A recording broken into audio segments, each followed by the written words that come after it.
ડુંગળી કાપતી વખતે વહે છે આંસુ. અપનાવો 6 સરળ રીત. આંખોમાં બળતરા નહીં થાય. વિડીયો શરૂ કરતાં પહેલાં જો તમને અમારો વિડીયો ગમે તો વિડીયોને શેર કરવાનું ભૂલતા નહીં. સલાડ હોય કે શાક હોય કે બીજી કોઈ વાનગી, ડુંગળી વગર શાકનો સ્વાદ અધૂરો લાગે છે, જેના કારણે રોજ ડુંગળી કાપવી પડે છે. પરંતુ ડુંગળી કાપતી વખતે આંખોમાંથી આંસુ વહેવા લાગે છે. આનું કારણ ડુંગળીમાં હાજર એક પ્રકારનો એન્ઝાઇમ છે, જે તેને કાપતી વખતે આંખોને અસર કરે છે.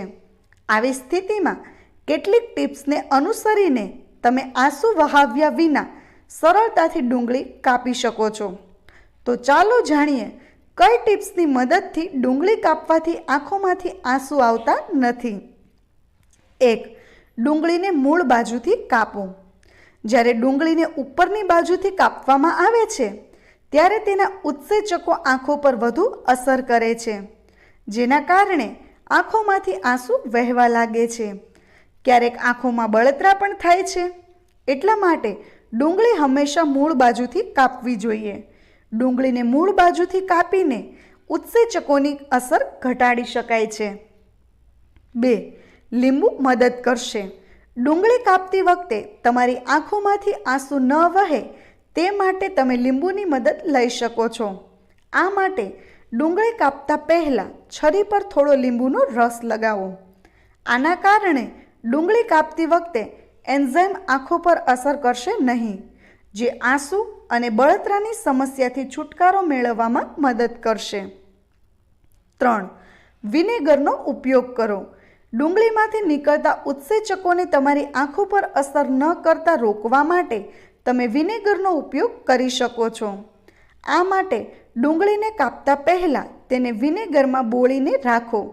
આ કારણે ડુંગળી કાપતી વખતે આંસુ નથી આવતા અને આંખોમાં બળતરા પણ નથી થતી.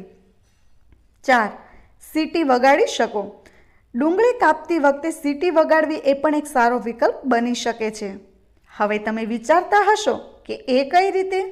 ડુંગળી કાપતી વખતે સીટી વગાડતી વખતે મોંમાંથી હવા નીકળે છે, જે ડુંગળીમાંથી નીકળતા એન્ઝાઇમને આંખોની નજીક આવતા અટકાવી શકે છે.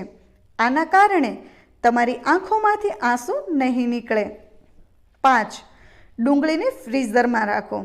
ડુંગળીને કાપતા પહેલાં તેની છાલ કાઢીને થોડીવાર ફ્રીઝરમાં રાખો. તેનાથી ડુંગળીમાં રહેલા એન્ઝાઇમની અસર પણ ઓછી થાય છે, જેના કારણે આંખમાં ડુંગળીનો ડંખ નથી લાગતો અને ડુંગળી કાપતી વખતે આંખમાંથી આંસુ નથી નીકળતા. 6. દીવો અથવા મીણબત્તી પ્રગટાવો. ડુંગળી કાપતી વખતે તમે દીવો અથવા મીણબત્તીનો ઉપયોગ કરી શકો છો. આ માટે ડુંગળી કાપતી વખતે તમારી આસપાસ દીવો અથવા મીણબત્તી પ્રગટાવો. આના કારણે ડુંગળીમાંથી નીકળતું એન્ઝાઇમ ગરમી તરફ વળે છે અને તેની અસર આંખો પર નથી પડતી અને આંસુ પણ વહેતા નથી. મિત્રો, તમને અમારો વિડીયો કેવો લાગ્યો? કમેન્ટ કરીને જરૂર જણાવજો. અને જો તમને અમારો વિડીયો ગમ્યો હોય તો અમારા વિડીયોને લાઈક અને વધુમાં વધુ શેર કરવાનું ભૂલતા નહીં. વિડીયો જોવા માટે ધન્યવાદ.